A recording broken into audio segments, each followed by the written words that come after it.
parts on a job in Service 365, you need to commit them in the system.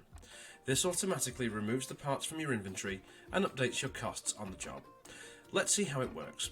Here I have an open job. It's a time and material job, and as of yet I have not incurred any cost on this job. You can see that my material cost as well as my resource cost is currently 0.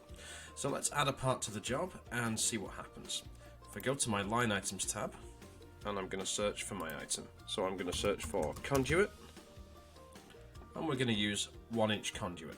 And you can see I currently have 4,000 pieces in stock. So let's select that.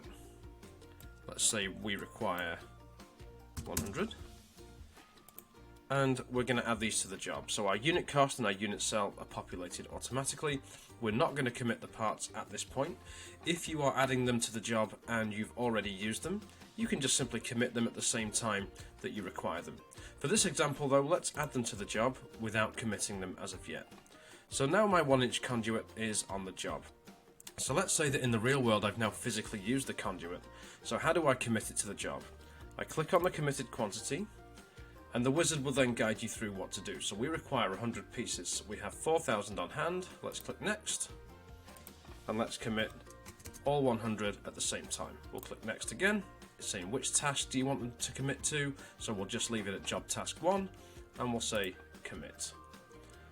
And now my parts are committed on the job, and if I scroll up and look at my summary fields, my material cost is updated, and so now that cost has been reflected on the job.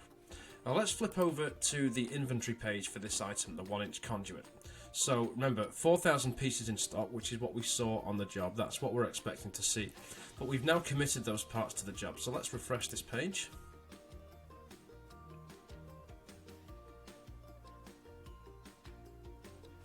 And if I flip back to the correct responsibility center, you can see my quantity in stock has gone down to 3,900. So that's how you commit parts on the job, which automatically removes them from your inventory.